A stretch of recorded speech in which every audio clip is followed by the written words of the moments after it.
ይሄ የሚሮጠው አካል ፍጡር ነው ፈጣሪ ነው ብለህ ነው የምታምነው? የዋብዮችን አላህ የሚሮጠው ሌባ ነው። ይሄን እያባረርክ መግረፍ ነው። እነዚህ እየተባባላችሁ አንድ መስጊድ ስትሰግዱ እኮ የሚገርመኝ አንተን አላህን ያባርር እገርፍልሃለሁ እየተባባለ እሱ እየተሯሯጠ ነው ለካ እኛን እዚህ ችላ ያለን ብሏል።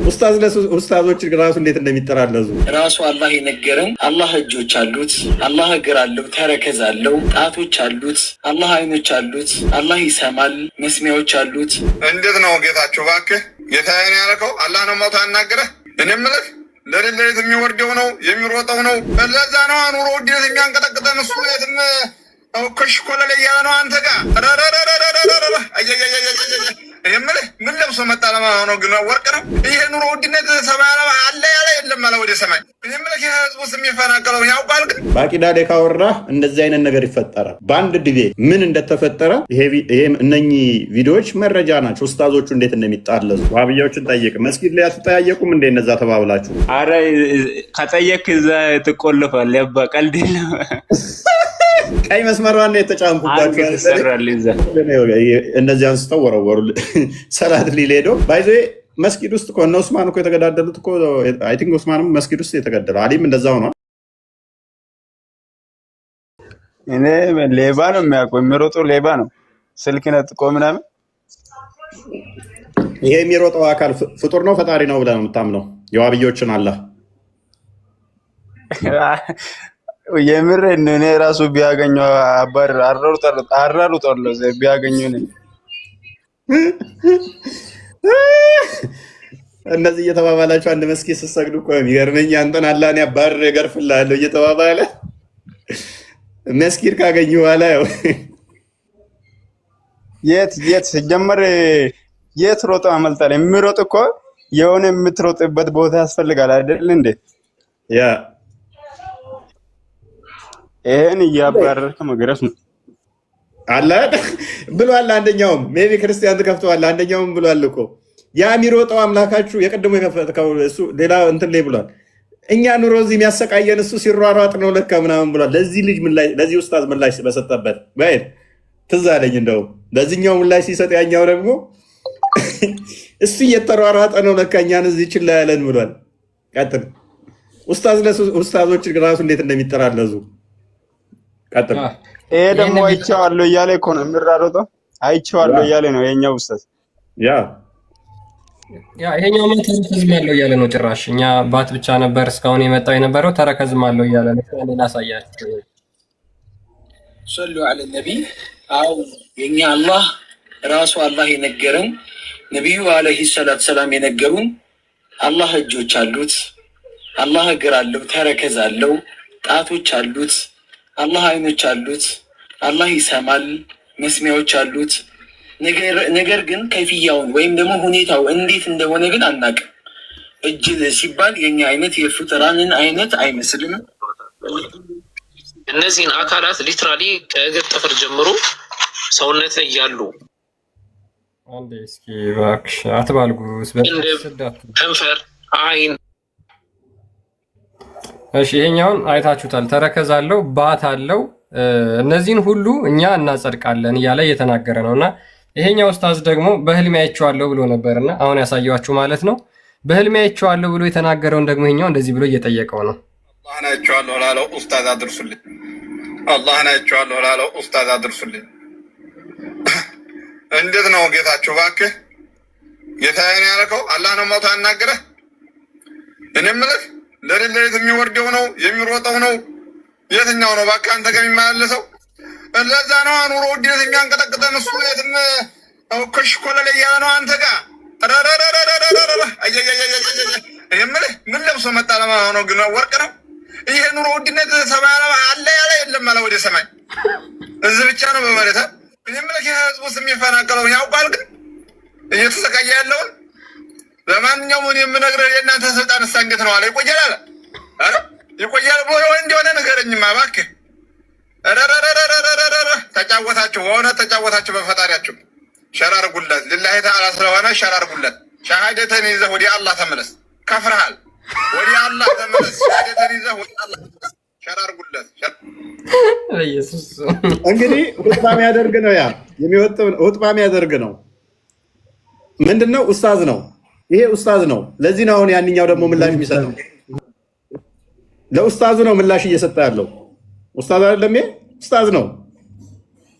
አዲስ አበባ ምን መስጊድ ነበረ፣ እዛ ሁጥባ ያደርጋል። እንግዲህ ምላሽ የሚሰጣጡት ኡስታዞቹ ራሱ አንዱን አንተ የምታመልከው በእግር እየተባባሉ ነው። ምዕምኑ አሁን እንዴት ሊሆን ነው? እንግዲህ ኡስታዞቻቸው በዚህ መጠን የሚጠላለዙ ከሆነ ሌሎችም አሉ ክርስቲያን እንዲህ የሚጠላለዙ ከሆነ ኡስታዞቻቸው ምዕምኑ እንዴት ይማር? የአንተ አምላክ ሽርሽር ወጥቷላ። ለዚህ ነው ኑሮ የተወደደብን። ፍጡር ነው። ሻዳ ያዝና ተመለስ።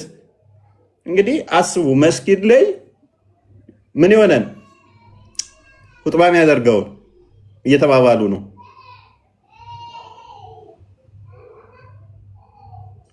አስባችሁታል? ምዕምኑ ቢባባል ችግር የለውም። ምዕምን ለምዕምን ችግር የለውም። ይሄ የመጣባቸው ለምንድን ነው መሰላችሁ?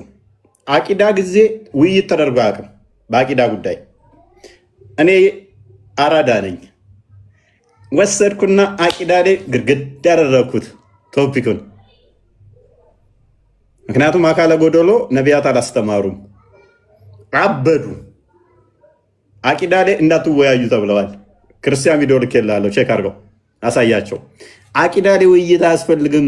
ያኔ ላይቭ ስገባበት እረፉ ተብለው ተነግረው ነበረ። አቂዳ ምን እንደምታመጣ አውቃታለሁ፣ እኔ ጠንቅቄ አውቃታለሁ። አቂዳዋን ስመዛት ምንህን መቆንጠጥ እንዳለብኝ ጠንቅቄ ስለማቅ ማለት ነው።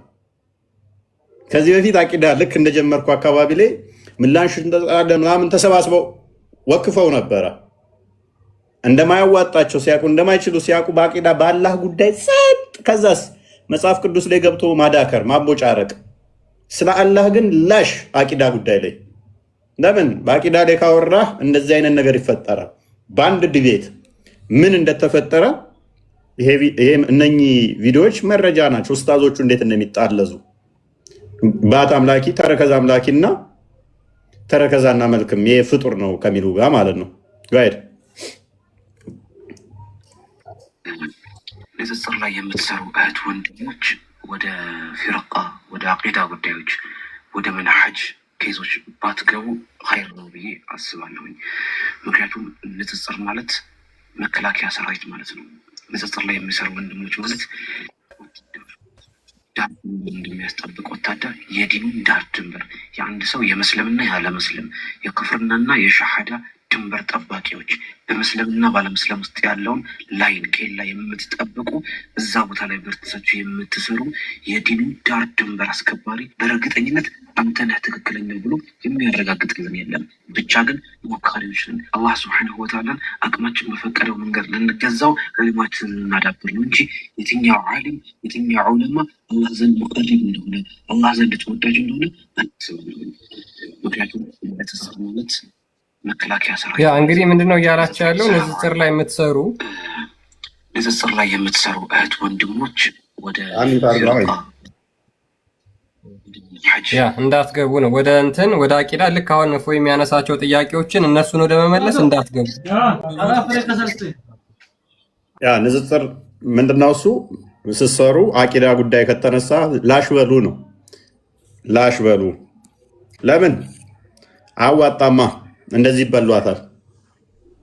ላሽ በሉ እያላቸው ነው። አምልጡ የመጣባቸውን አደጋ አይተውታላ። ይኸው የመጣባቸው አደጋ ምንድነው? እሱ አቂዳ ላይ ከተነሳ አላህ ተረከዛለው እያልክ ጭንቅላት ይኑሮ አይኑረውም ካልክ ውሃ በላ። ይሮጣል ካልክ በኋላ ወዴት ነው የሚሮጠው? አናቅም። ይህ አደጋ አለው። ኦኬ ወንድሞች ምትሉታለሁ። እንደው ምናልባት ከአቂዳ ጋር በተገናኘ ገና እስልምና ሲጀምር እኮ ራሱ ለሁለት ተከፍለው እኮ ተገዳድለዋል። ታውቃላችሁ ይሄንን። አብዛኞቻችሁ እስልምና ላይ የምትሰሩ ልጆችም ሆናችሁ ትንሽ ታሪክ የምታጠኑ ሰዎች የእስልምና ቴዎሎጂ በጣም ፕሮግሬሲቭ ነው። መለኮታዊ መገለጥ ስላልሆነ ሁሉም እንደየመሰለው ስለሆነ የሚተረጉመው መጀመሪያ ቁርአንን በተመለከተ ራሱ የአላህ ቃል ፍጡር ነው ወይ ብሎ ጠይቆ ቅዱስ ዮሐንስ የሚባል ሰው የመጀመሪያው ፖለሚሲስት ነው። እሱ በእስልምናና በክርስትና ተዋጽኦ ዙሪያ ማለት ነው። ዮሐንስ ዘደማስቆ የሚባለው ይህንን ጥያቄ የመለሱበት መንገድ ግማሾቹ አዎ ፍጡር ነው ሲሉ፣ ግማሾቹ ደግሞ ፍጡር አይደለም አሉ። በዚህ ምክንያት ተገዳድለዋል እርስ በርሳቸው ማለት ነው። ከእስላም ጂሃድ ታውጆ እርስ በርሳቸው ተጨራርሰዋል። አሁን ይሄው ጉዳይ ወደ አላህ ሲፋ ጉዳይ ሲመጣ ማለት ነው፣ ወደ አላህ ባህሪያት ጉዳይ ሲመጣ ግማሹ ሌላ ይላል፣ ግማሹ ሌላ ይላል። በዚህ ጉዳይ ራሱ አሁን ተከፋፍለዋል። ሻግኒ ላይ ተገዳድለዋል። ይሄንን ታውቃላችሁ። ወሃቢዮቹ የቀደሙትን ሙስሊሞች እንደገደሉ ወሎ ላይም እንደዚሁ ተገዳድለዋል።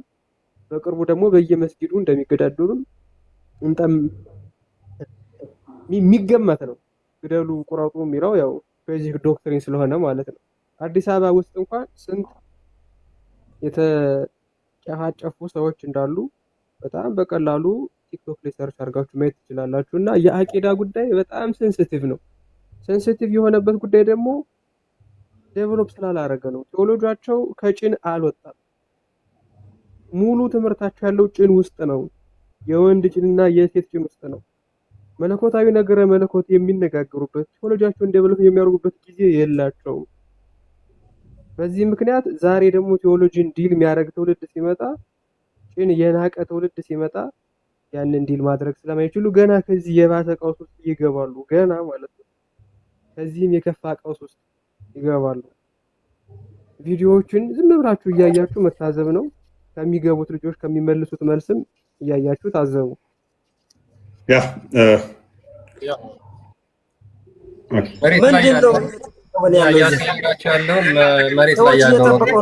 ለምን አትገባም? ዕምራን ጋር እውነት እኛ እያሳየናቸው ያለው ምንድነው? መሬት ላይ ያለውን ኦዲየንስ ነው። ህዝቡ ምን ውስጥ ነው ያለው? ህዝቡ እጅግ በጣም ግራ በመጋባት ውስጥ ያለ፣ እየተፈራራ አንድ መስጊድ ውስጥ እየሰገደ ያለ ህዝብ ነው ያለው እና ሉክ አሁን ይሄንን ሰውዬ ማለት ነው ምን ብሎ እንደሚናገረው ይሄ አህባሽ ላስደምጣችሁ። አቅል ተሰጥቷቸው አቅላቸውን ሰዎች አቅል ተሰጥቷቸው አቅላቸውን ከማይጠቀሙት ወደ የሆነ በቃ እንስሳ ይሆናሉ ከሚባሉ ሰዎች መካከል አንዱ የከላይ የተቀመጠ መሀይብ የሆነ ሰውዬ ነው። መሀይብ ማለት ነው፣ የመጨረሻ መሀይብ ማለት ይሄ ሰውዬ ነው። አውዝ ቢላህ እንደዚህ እናንተ አላህ እጅግር ከሌለው ሄዱልን። የት ነው የምንሄደው? እኛ እኮ ሙስሊሞች ነን። እኛ ዳዕዋ እናደርጋለን፣ እስልምናን እንሰብካለን። ግን አንተ ደንቆሮ መሀይብ፣ ሰዎች ጣዖትን እንዲያመልኩ የምትጠራ መሀይብ የሆንክ ሰው ነህ። ደግሞ አላህ እናግሮኛል መልእክተኛው ምናምን ነገር ያናገረኝም መናገር አልፈልግም። አዑዙ ቢላህ ሚና አይነት ጂኒ የሆነ ሰው ነው። ሰው የዚህን ያህል ይቀደዳል። ግን እናንተ የዋሃቢዮች የምትባሉ ሰዎች ተመለሱ። አረ እንደው ጭንቅላታችሁን ተጠቀሙ፣ አቅል ይኑራችሁ። አረ አስቡ። እኔ ሼክ አብዱላህ ከሰጡኝ ትልቁ ኒዕማ አቅልን እንድጠቀም ያደረጉኝ። አዑዙ ቢላህ ደንቆሮ መሀይብ እንዴት ሰው እንስሳ ይሆናል? ጭንቅላቱ እንዴት አይጠቀምም? እኔ ተከታዮች ናቸው የሚገርሙኝ። የተከታዮች ነገር ሰው ዝም ብሎ እንደው እንደ ከብት ይጓዛል፣ ከብት ይሆናል። ያ አላህ ይሄ ሰውዬ አላህን አውርቻለሁ ምናምን ብሎ በተናገረው ንግግር ዶክተር ሼክ አቡበከር እኔ እንኳን አናግሬያለሁ አላሉም። እሳቸው ያዩ ሰዎች አሉ፣ አላህን ያዩ ሰዎች አሉ ብለው በሰጡት ፈትዋ ላይ እንዲህ ስታጠለጥሏቸው ነበር። ይህ ሰውዬ ግን ደንቆሮ መሀይብ የሆነ ሰውዬ አላህን እናግሮኛል። አዑዙ ቢላህ አንተ እንደው ነቢዩ አያዩ እንደው በህልምህ አይመጡ፣ ቢመጡ እንኳን ይህንን ጣዖትህን ማምለክህን ተው ነው የሚሉ ማለት ነው። ይህን ጣዖትህን ማምለክ ተውና ወደ አላህ ተመለስ ብለው ነው ቢመጡ ራሱ የሚመጡት አንተ ጋር። ይሄ ነው እንግዲህ መሬት ላይ ያለው ኦዲየንስ ይሄን ይመስላል። ለምን ትዋሻለህ? የሰው ንግግር ለምን ታመጣለህ? ውሸታም ለምን ትዋሻለህ? እንደዚህ አይነት ነገር ለምን ኡስታዝ ነው የውሸት ነው።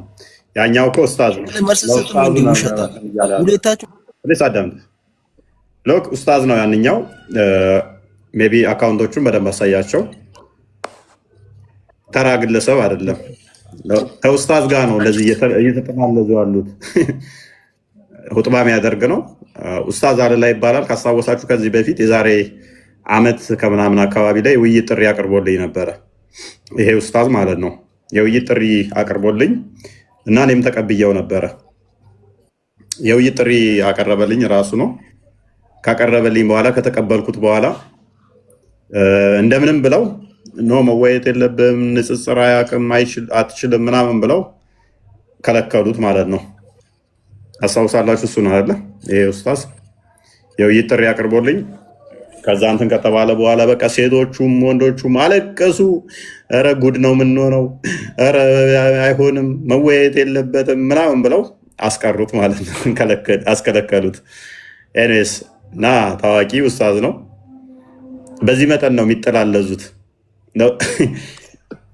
አንዳንድ መጽሐፍቶቻቸውን እናሳይ። አላህ የተገደበ ነው፣ አላህ ይደግማል ምናምን የሚሉትን ይቻላል። ከሃይማኖታቸው ደግሞ እያወጣን ብናሳያቸው መልካም ነው። ያው ራሳችንም ዋና ማወቅ ያለባችሁ ምንድነው እሱ መመሪያ መጽሐፍቶቻቸውን ነው እኛ የምናሳየው። ከዛም ደግሞ የራሳቸው ኡስታዞች የሚያምኑትን ነው። ገድል ብትል ማንም የሚሰማ የለም በአሁኑ ሰዓት። ትቀልዳለህ እንዴ? መጽሐፍ ቅዱስ ላይ አምነህበት ነው ገድሉ ግራ ገብቶ ነው? ችግር የለውም እንደዛ ከሆነ ዋና መጽሐፍ ቅዱሳችን ነው። እኛ ገድሉ ግራ ከገባ ወይም ገድሉ ጥያቄ ካለ ዋና መጽሐፍ ቅዱስ ላይ ገድል ላይ እንደዚህ ያገኘው ይላል፣ ችግር የለውም እሱ በቃ እሱ ካልሆነ የከበደ ቶ መጽሐፍ ቅዱስ ላይ እና እያንዳንዱ እኛ ጋር ቢጠቀስ እያንዳንዱ እኛ ጋር ያለው ይተረጎማል፣ ትርጉም አለው። ከኛ ከመገለጥ አንጻር የሚነገር ነው። እነሱ ጋር ግን እንደዚህ ያለ አይተረጎምም። ይሄ ከአባሾቹ ጋር ጥያቄ ላይሆን ይችላል። አባሾቹ ይተረጎማል ብለው ስለሚያምኑ ማለት ነው። እኛ ጋስ ይተረጎማል። ዋብያዎች ጋስ ቀጥታ የሚወሰድ ነው፣ የሚተረጎም አይደለም። ቀጥል። እሺ፣ እናመሰግናለን። ኦኬ፣ እዚህ ጋር ፊት ለፊት የምታዩት መጽሐፍ የሼኹል ኢስላም ኢብኑ ተይሚያ መጽሐፍ ነው። ደርኡ ተአሮዲል አቅል ወነቅል ይላል። እንግዲህ እንነቅለዋለን ማለት ነው። እዚህ መጽሐፍ ላይ የሚያስቀምጠው ነገር አለ። ቮሊዩም 2 ፔጅ 58 ላይ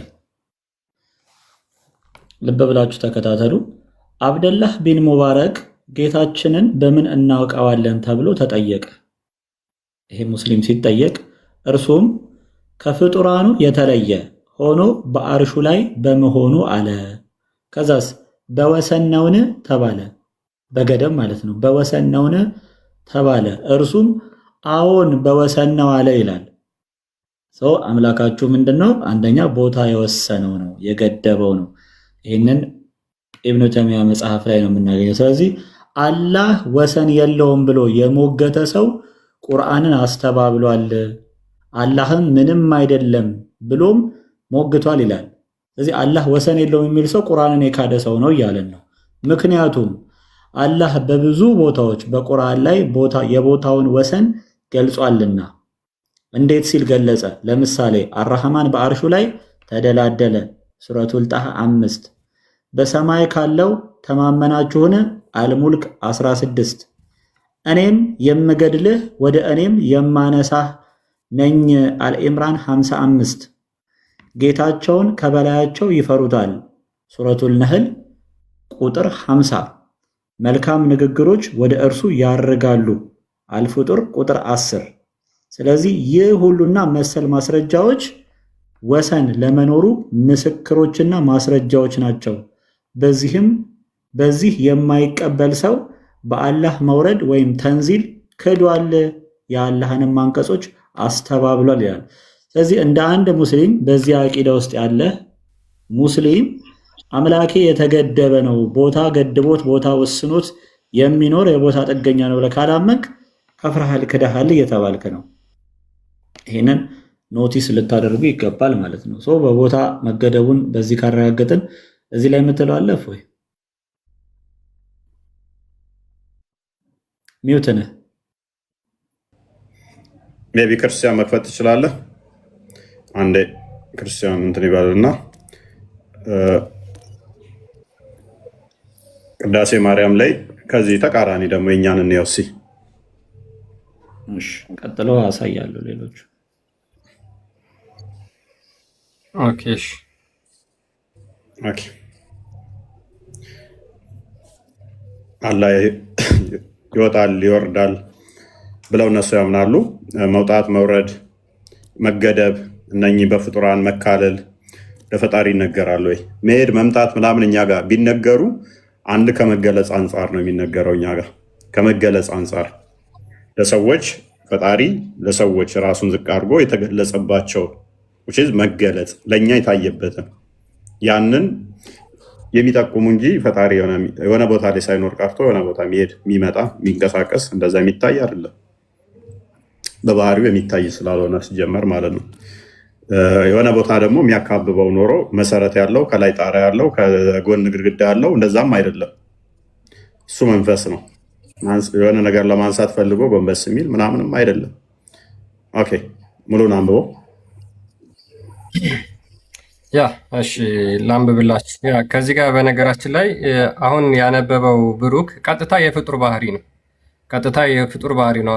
ዋሃብያዎች ሙስሊሞች የምታመልኩት ፍጡር ነው የምታመልኩት፣ በአይምሮ የተቀረጸ የተጠረበ በጭንቅላት የተሰራ የአይምሮ ውጤት ነው የምታመልኩት፣ ፍጡር ነው የምንለው ከዚህ አንጻር ነው። የፈጣሪ ባህሪ በፍጹም እንደዚህ ሊሆን ስለማይችል ምን ይላል ቅዳሴ ማርያም ላይ ከቁጥር 47 ጀምሮ ከአባቱ አጠገብ ሳይለይ ቃል ወደ አንቺ መጣ፣ ሳይወሰን ጸነስሽው፣ በላይ ሳይጎድል በታችም ላይጨመር በማኅፀንሽ ተወሰነ።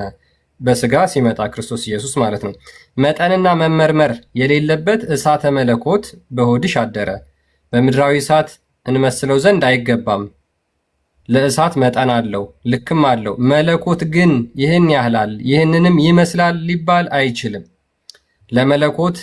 ለመለኮት እንደ ፀሐይ እንደ ጨረቃ ክበብ እንደ ሰው መጠን ያለው አይደለም፣ ድንቅ ነው እንጂ የሰው ሕሊና የመላእክትም አእምሮ የማይደርስበት በአርያም የሚኖር ነው እንጂ ለመለኮት በላይ እዛኛው ጋር ያለህን ምንድነው እሱ ግራ ቀኝ ፊት ኋላ እላይ ታች ብለው መጥነውታል አለ። ይሄ በዳይሬክሽን ነው መጥነውት ያስቀምጠውታል። እኛ ጋር ግን ምንድነው እሱ በግልጽ ያስቀመጠው እንዲህ ተብሎ አይነገርለትም። የለውም መጽሐፉ በግልጽ ከዋብዮቹ ጣዖት ጋር እንዴት እንደሚጠልዘው ይሄ መጽሐፍ አያችኋል። እንዴት እንደሚጠልዘው የዋብዮችን አስተምሮ ቀጥለው ለመለኮት በላይ ጠፈር በታችን መሰረት ያለው አይደለም። ኖክ እነሱ አሁን ከታች ምን አለ ብለው የሚያምኑት አርሽ አለ። መጽሐፋችን እኛ ምን አለ ለመለኮት ከላይ ጠፈር ያለው ከስርም መሰረት ያለው አይደለም። ልክ ቤት እንደምትሰሩት ከስር መሰረት አድርገህ ከላይ ጣራ እንደምታደርገው ከዛ ግድግዳ አድርገህ ውስጡ የሚቀመጥ አይደለም። የኛ አምላክ በእንደዚህ የሚካበብ አይደለም።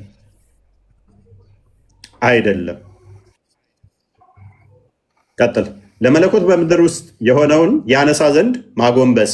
ሉክ በምድር ውስጥ የሆነውን ያነሳ ዘንድ ማጎንበስ፣ ራስንም ዝቅ ማድረግ ያለበት አይደለም።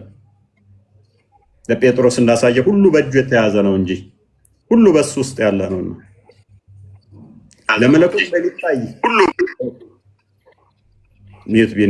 ለመለኮት በሚታይ ገንዘብ በሚወሰንም ገንዘብ ደረትና ፊት ኋላም ጀርባም ያለው አይደለም። ለመለኮት ፊት በሚታይ ገንዘብ ሉክ አላ ይታያል። አሁን ማይታየው ተደብቆ ስላለ በርቀት ስላለ ከስሩ መሰረት ስላለው ነው። ለመለኮት እሳ በሚታይ ገንዘብ በሚወሰንም ገንዘብ ደረትና ፊት ያለው ኋላም ጀርባም ያለው አይደለም። በነድ እሳት የተሸፈነ ነው እንጂ ነድ እሳት ግን እርሱ ነው። መለኮትስ ንጹሕና ጽሩይ ብሩህም ነው ይላል።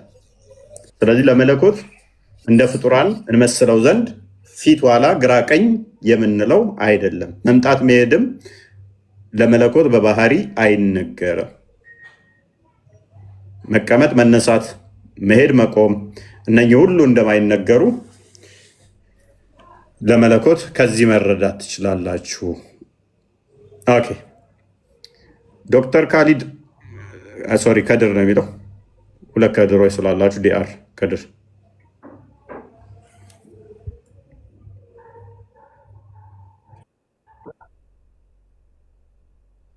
ፎሎ አድርጉኝ። በሌላ አካውንት መጥቼ ነው። ለምን ቅድም እንትን ቫዮሌት እንደሰጠኝ ቫዮሌሽን ብሎ እንደሰጠኝ አላወኩም። እንዳይዘጋብ ነው በሌላ የመጣሁት። ምን እንደሆነ ስላልገባኝ ነው። ለማንኛውም በዛውም ፎሎ እያደረጋችሁኝ እንግዲህ እፎይ አሁን ወይም ክርስቲያን የከፈተው እንግዲህ የኛ አስተምሮ ጥርት ያለ በቅዳሴያችንም በአስተምሮታችንም ለእግዚአብሔር እንዲህ አይነት አካላት አንሰጥም፣ ፊትና ጀርባ ኋላም ጎንም የለውም። መነሳት፣ ጎንበስ ማለት፣ መቆም፣ መነሳት አያስፈልገውም። በሁሉ ቦታ የሞላ አምላክ ነው የኛ አምላካችን። ክብር ይግባውና የኛ አምላካችን መንፈስ የሆነ በሁሉ የሞላ ነው። ቅድም ታላቁ እንዳለው የዋሃብያ አምላክ ግን ከፍጥረቱ የሞተ ነው፣ ከፍጥረቱ የተለየ ነው። ሞት ማለት መለየት ስለሆነ ከፍጥረቱ የሞተ ነው ብሎ አስረድቶናልና በጣም አሪፍ አሪፍ ነገሮች እየተነሱ ነው። ታብታብ እያረጋችሁ ሪፖስት እያረጋችሁ እንትን እንዲል ብሩኬን ማሳየት ያለብህን ነገር እንድታሳይ፣ አላህ እንዴት ነው የሚሮጠው የሚለውን ሩጫውን ብታሳይ፣ ሶምሶማ ነው የሚሮጠው የሚለውን እንድታሳይ፣ አርሹ ላይ እንዴት ሆኖ ነው የተቀመጠው የሚለውንም ማሳየት አስፈላጊ ነው። ቪዲዮቹ መሀል ጣል ጣል ይበሉ፣ ማስረጃዎችም እየወጡ እንደዚህ ሲሆን በጣም አሪፍ ነው። ክርስቲያን እናመሰግናለን፣ እፎይ እናመሰግናለን።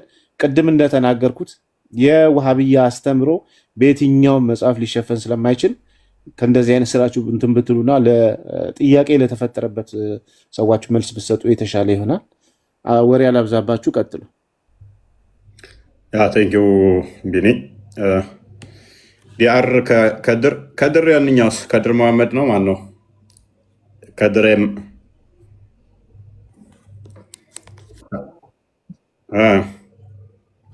ይሰማል? እንዴት ነው? አለን አለን። እንዴት ነው? ተረከዝ ስለምሮጦ ነው። ኧረ በእናትህ ምን የሚሮጦ የራሱን ነፍስ ለማዳን እየሮጠ እንዴት አመልኳለሁ? ለምንድን ነው የሚሮጠው? ነፍሱን ለማዳን ነው እንዴ የሚሮጠው? በተረከዙ ገሃነም ውስጥ አናት ላይ ነው የሚቆምብን። እነዚህ ላልከው ገሃነምን ይረግጣታል ብለው ያምነው የለ።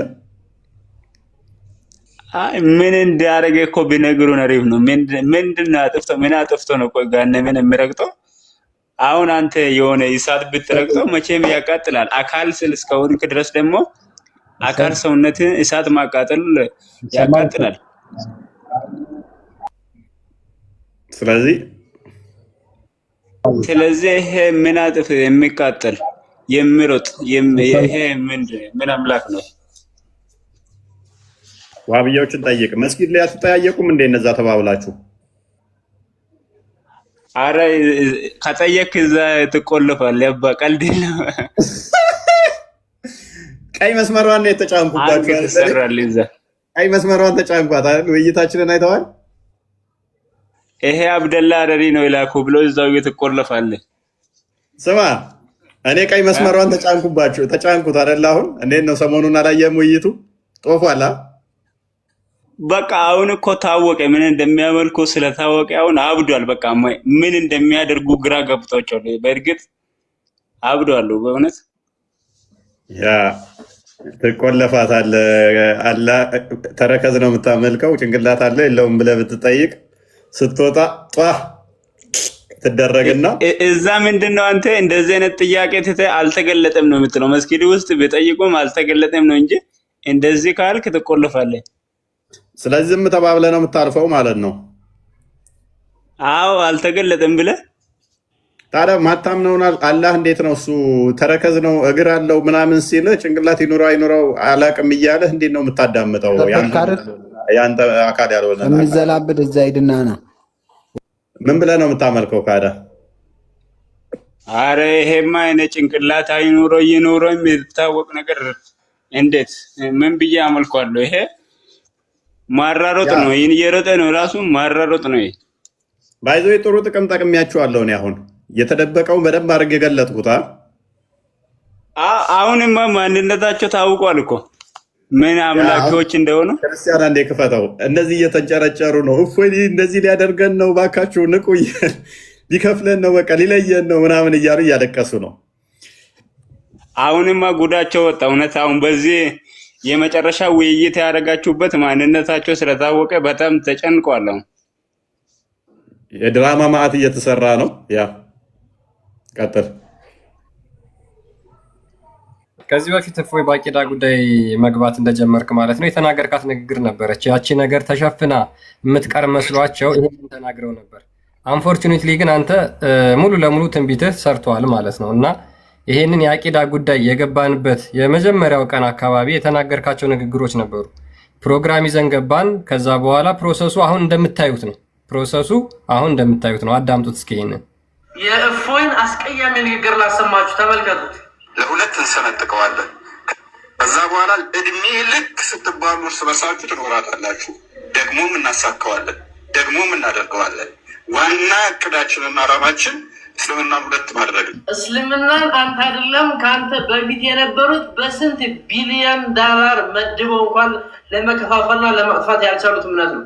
ነገር ግን አንተ የሃይማኖት መምህር ነኝ ብለህ ወደ እኔ እምነት ሰዎችን እጣራለሁ ብለህ ስለሌላ እምነት እፎይ በአንድ ላይቭ ምስቅልቅላቸውን አውጥቶ እነሱ ሚሊዮን ዶላር አውጥተው ባይበትኑትም እፎይ በአንድ ላይቭ ዲቤት ይሄንን አድርጎታል። ላሳያችሁ እስኪ ይሄን ቪዲዮ። አልተበታተናችሁም፣ አልተሰነጣጠቃችሁም፣ አልተበጣጠቃችሁም። ኔክስት ሰይፍ ነው የምትማዘዙት። ማርክ ማይ ወርድ። አሁን ደግሞ ይሄን ነግሬያችኋለሁ። በሰላም መስጊድ ለዩ፣ መጅሊስ ለዩ። ዋብያዎች ገዳይ ናችሁ። ስለዚህ አብረህ አቀጥላትም እያስመሰልክ ሙስሊም ነን እያልክ ድራማ እየሰራ አቀጥላትም። ዋብያ ነግሬሃለሁ። ዋብያ አቀጥልም አትቀጥሏትም። የክርስትና መጽሐፍ እያንቦጫርደክ ክርስቲያኖችን ሆነ ቦታ ትገልና ጅምጣ 30-40 ክርስቲያን ትገልና ከዛ ደግሞ እንዳይነቃብል ሌላ ቦታ ላይ 1-5 ሀባሾችን እየገደልክ ሙስሊምም እየተገደለ ነው ምትል ዋብያ አልፈታህም። ትለያታለህ። ትንቢቴ ነች። ትንቢት ተነበይኩ ልበል እንዴ? ደግሞ የዛሬ ዓመት አካባቢ የተናገርን አንድሻ እስኪ ይህንን ቪዲዮ ተመልከተው። አህባሾች ታላቅ የውይይት ጥሪ እያሉ ነው ማለት ነው። ምንድን ነው የምትዋዩት? በምንድን ነው የምትዋዩት?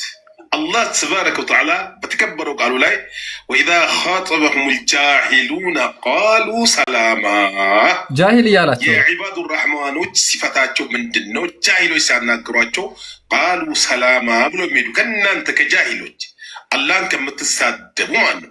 ለአላህ የማይገባውን ባህሪ እየሰጣችሁ የሚገባውን ባህሪ የምትክዱ ከሃዲዎች ማለት ነው። ነቢዩ ሰለላሁ ዐለይሂ ወሰለም ላይ የምትዋሹ ዋሾች ማለት ነው። እናንተ ታላቅ የውይይት ጥሪ ታላቅ እንዴ ውይይት ጥሪ ሲደረግ ከክርስቲያኑ ጋር ከእፎይ ጋር ውይይት ሲደረግ አግዛችሁን እውነተኛ ብትሆኑ ሙስሊሞች ብትሆኑ አግዛችሁን ባልተግባባን ነገር እንግባባለን፣ በተግባባን ነገር ደግሞ እንሄዳለን ብላችሁ ይሄንን ከኛ ጋር አግዛችሁን ብትሆኑ ነው ትክክለኛ ለውይይት የምትቀርቡት ይመስሉ ነበረ። እናንተ ዋሾች ማለት ለውሸታችሁ ነው። እና ከእናንተ ውይይት ከጃሂል ማለት ነው። እናንተ ጋር ጫት ሀላል ነው፣ ድቤ ሀላል ነው፣ ጨፈር ሀላል ነው። ሴትና ወንድ አንድ ላይ ተቃይቶ መጨፈር ሀላል ነው። ይሄ ምናምን ይሄ አብሬ ዜማ ንጉስ ምናምን ይሄ የሚደረጉ ድሬ ሼክ ሁሴን ሴፍ ዑመር ሄዶ እዛ መጨፈር ሼክ ሁሴንም መጀማ የሞተውን ያለውን ሁሉ ያንን ልታሳምኑ ነው? እሱን ልታግቱን ነው? ለሱስ ማስረጃ የላቸው ማፈሪያዎች ማለት ነው። አህባሽ ማፈሪያ። ኢንሻአላህ እናንተ ማፈሪያዎች ትዋረዳላችሁ፣ ትጠፋላችሁ። ወቁል ጃአ አልሐቅ ወዘሀቀ አልባጢል ኢነል ባጢለ ካነ ዘሁቃ። እውነት ይመጣል፣ ሐሰት ይወገዳል። እነሆ ሐሰት ትጠፋላችሁ። ትጠፋላችሁ ብለዋል። ቆይ እዚህ ጋር ገነፈይ ማለት ነው። ድምፅህን ከፍ አድርግ ታላቁ። ኦኬ እሺ፣ እሰማለሁ በደንብ። ትንሽ ከፍ አድርግና ቀጥል። ወሃቢዮቹ ከእፎይ ጋር ተመሳሳይ ሀሳብ መኖሩ ራሱ ስህተት ነው እያሉ ነው። አሁን አቂዳውን መወያየት ትተው ምን ያክል ፖለቲካ እንደሚሰሩ በዚህ በእድሜ ክልል ደረጃ ያሉ ሰዎችን ጨምሮ ተመልከቱ። ቅድም ወሃቢዮ ሲል የነበረው ምንድነው? ነቢል ዘይን የሚባለው ልጅ የእናንተ አቂዳ ከክርስቲያኖች ጋር መመሳሰሉ ለሐሰተኝነቱ ማረጋገጫ ነው አለ። የእሱ ደግሞ ከእፎይ መለየቱ የኔ ደግሞ ትክክል ነው እያለ ነው ማለት ነው። በሌላ ቋንቋ ሰውየው አሁን ልብ በሉ። አረ ሌላም አለ እንደዚህ ተመሳሳይ ሌላም ያሉ አሉ። ሌላም እንደዚሁ በተመሳሳይ ከእፎይ ጋር መመሳሰላችሁ አለ። እንደውም ልላክልህ ክርስቲያን። ቆይ አለ ክርስቲያን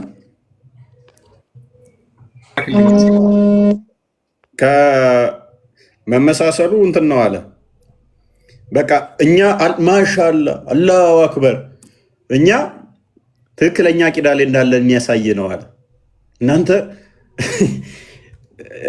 እፎይ የኛን ጣዖት ማለቱ ፍጡር ነው ማለቱ እናንተ ደግሞ አዎ ፍጡር ነው ብላችሁ መደገፋችሁ እኛ ትክክል መሆናችን ነው። ምን አይነት እኮ የወረዳ እንትን እንደሆነ ማለት ነው አርጉመንታቸው ራሱ። ሰላም ነው እፎይ? አንዴ ቤቢ ታላቁ ካልጨርስ ቪዲዮ እዚህ ጋር ተዘጋጅቷል። ቪዲዮውን አስከትለው ጀመር ማለት ገስት እያስገባ የምታስወርዳቸው አንተ ነህ። ፈቲ አንዴ ኦኬ ቀጥል። በነገራችን ላይ የውሃብያ ጭንቅላት እኔ ይቅርታ አድርጉልኝና በጣም ለዚህ ንግግሬ ከአህያ ጭንቅላት አይሻልም። ሎጂካቸው እንኳን ምን አይነት እንደሆነ አዳምጧቸው። ደገፋችሁ ወላሂ እፎይ እናንተ መደገፉና እናንተ እፎይ መደገፋችሁ ወላሂ አልዓዚም በቂ መልስ ነው። በቂ መልስ خلاص የእናንተን ሹብሃ እፎይ ይዞ መምጣቱ እኛ ምን አይነት ሐቅ ላይ እንዳለን ገላጭ ነው አይደለም ወንድሞቼ? ወላሂ ነው አይደለም? የእናንተን አቂዳ እፎይ ይዞ ሲመጣላችሁ መደንገጥ እኮ ነው ያለባችሁ። ነበር እንዴ ለካ እኔ እየተከተልኩ ያለሁት መንገድ የእፎይ መንገድ ነው። እኔ የያዝኩት መንገድ የእፎይ መንገድ ነው የሚያስብለው ማፈር ነበረባችሁ። ሲዲዮን እንዴት ሰማችሁት ነው? እፎይ እናንተን መደገፉ፣ እናንተ ደግሞ እፎይን መደገፋቸው። እፎይ እኛን የደገፈው በምንድን ነው? የእናንተን ጉዳጉድ ነው ያወጣው። እፎይና መሰሎቹ ከእኛ ጋር አንድ ሊሆን የሚችለው ምናችን ነው የሚደግፈው? እኛ አካል ሳይሆን የምናውቀው አካልን ፈጣሪ አላሁ ተባረከ ወተዓላ ነው። እኛ እነሱ አንድ ልንሆን የምንችለው በምንድን ነው? ይልቅ ላይ ነው ያለነው። እፎይ ደግፎ መምጣቱ ምናምን ነገር ወተዓላ ነው። እኛ እነሱ አንድ ያልሆነን ጎደሎ ክፍለ አካላትን ስላሰበታችሁ ነው ሐቅ ላይ አይ ቁርአን ላይ መጥቷል ልትል ትችላለህ። ቁርአን ላይ ይሄ መጥቷል፣ ይሄ መጥቷል። ቁርአን ላይ አንተ የፈለከውን የፍጡር ባህሪ ሰጥተህ ነው የምታመልከው። አይ እጅ አለው ላለ ቁርአን ላይ መጥቷል። እግር አለው የሚል ቁርአን ላይ አለ እንዴ? አንተ ተርጉሞ ሆኖ እንጂ እግር የሚል ወርዷል። አንተ በሉጋህ በቋንቋ ፈስረህ እግር ብለህ ሰጠህ፣ እጅ ብለህ ሰጠህ። የማን ትርጉም ነው ይሄ? ቁርአን ትርጉም የለውም። ፈላ ተድሪቡ ሊላሂ አልአምሳል ምን ማለት ነው ይሄ? ተገለጸም አልመጣም አልሰማውም ስትል ቀረም አላህ ከዚህ እምነት እንግዲህ ጭንቅላታቸውን የውሃብዮችን በዚህ መረዳት ትችላላችሁ። እንግዲህ አንድ ሰው ሰይጣንን ቢቃወም ከዛ በኋላ እንዴት እሱ እንደዛ ትቃወማለህ አይነት መልስ ነው የመለሰው ማለት ነው የውሃብያው ኡስታዝ። ወላሂ የእናንተን አይነት ጥያቄ እፎይ መጠየቁ እናንተም እሱን መደገፋችሁ እኛ ትክክል መሆናችን ማሳያ ነው። የምታመልከው ፍጡር ነው ስል ሀባሾቹም አዎ ፍጡር ነው የምታመልከው ስላሉህ እኔ ትክክል ስለሆንኩ ነው። ምን አይነት ነገር ነው? ዊች ሚንስ አሁን እኮ በቃ ለምሳሌ የሆነ ህንድ ውስጥ ላም ምናምን የሚያመልክ አካል ካለ ያንን ላም የሚያመልኩት ፍጡር ነው የሚያመልኩት ብዬ እኔ ስናገር ከድር ለምሳሌ አዎ እፎይ ትክክል ነው፣ ላሟ ፍጡር ነች። ስለዚህ ህንዶቹ እዛ ጋር ያመለኩ ያሉት ላሟን ፍጡር እያመለኩ ነው ካለ ከድር ከኔ ጋር ከተስማማ ዋብዮቹ ተነስተው አላሁ አክበር አላሁ አክበር ህንዶቹ ትክክለኛ እምነት ላይ መኖራቸው የሚያሳይ ነው። ምክንያቱም ይኸው እፎይ ያለውን ሀባሹ ከድር ደገፈው እንደማለት እኮ ነው። በነገሩ ጭንቅላት የሌለው እያመለኩ ጭንቅላት እንዴት ሊኖራቸው ይችላል? ኦኬ እያንዳንዱ ያደረግናት በየቤታቸው ተበትናለች። እያንዳንዱ በየመስጊዱ ሄዷል። አምልጠናችኋል። ሜቢ በቴሌቪዥን እንመጣለን፣ ከፍ እናደርገዋለን ቶፒኩን። ይሄ ነገር በጣም እጅግ በጣም በሁሉም ሶሻል ሚዲያ ማለት ነው ተንሰራፍቶ መስጊድ እስከመነጣጠቅ ድረስ እንኳን አሁን እየደረሱ ነው። በነገራችን ላይ ፎይ ዋሃብዮቹ እንደምንም ብለው መስጊዶቻቸውን በእጃቸው ለማስገባት ብዙ ጥረቶችን እያደረጉ ነው። አህባሾችም ደግሞ አሁን ላይ የነቁ የተነሱ ይመስለናል። በሚዲያዎቻቸውም ላይ እንደዚህ አይነት ጽሁፎችን ከውይይቱ በኋላ እየጻፉ ይገኛሉ። ምን ይላል? የነቢዩ አቂዳ አይደለም ብሎ ይጀምራል። በግልጽ መናገር የምፈልገው ለአላህ እጅ አለው፣ ባት አለው፣ አይን አለው ማለት በሙሉ ከሰለፎች ጨምሮ የምሁር ዑለማ ከእስልምና ይወጣል ብለዋል። ፔሬድ ከእስልምና ወጣችኋል እያሏችሁ ነው አህባሾች ማለት ነው። እናንተን ትክክለኛ የአህለል ሱና ወልጀማ አረዳድ ብለው ምን ይላል? ከሰሞኑ በማህበራዊ ሚዲያ አንድ ሰቅጣጭ ጸያፍ ነገር ተመለከቱ። አላህ እጅ አለው እግር አለው ብሎ ከአንድ ነብዩን ምናምን ከሚል ግለሰብ ጋራ አላህን ያላቀ መስሎት የሰራው ስህተት ማረም አስፈላጊ ስለሆነ ስለዚህ የተወሰነ ላለው ብለው ይሄው የራሳቸውን አረዳድ በአንተ እፎይ አንተና ያ ኡስታዝ ባደረጋችሁት ማለት ነው። በሚዲያዎቻቸው፣ በቴሌቪዥኖቻቸው፣ በዩቲዩቦቻቸው በማንኛውም በዚህ ይሄንን ለመመለስ ጥረት እያደረጉ ነው። ይሄው ውጤቱ ይሄ ነው። ይሄ ነው ውጤቱ። በጣም በሚያሳዝን ሁኔታ ጨርሰናል። ገድል ይላሉ የአላህን ጭንቅላት ገድል ላይ የሚያገኙት ይመስል ማለት ነው። የአላህን ጭንቅላት ፍለጋ መሬት ላይ ምን እየተፈጠረ እንደሆነ እንግዲህ እስቲ አሁን ይህን በስነስርዓት አይተናል። እዚህ ቲክቶክ ላይ የሚንጫጩትን አይተናል። በግሩፖቻቸው ውስጥ የሚንጫጩትን አይተናል። መሬት ላይ በየመስጊድ ውስጥ ምን እየተፈጠረ እንደሆነ እንመልከት እስቲ። ከራሳቸው ተመልከቱ። ይሄ የተፈጠረው እሑድ ነው። ተመልከቱ።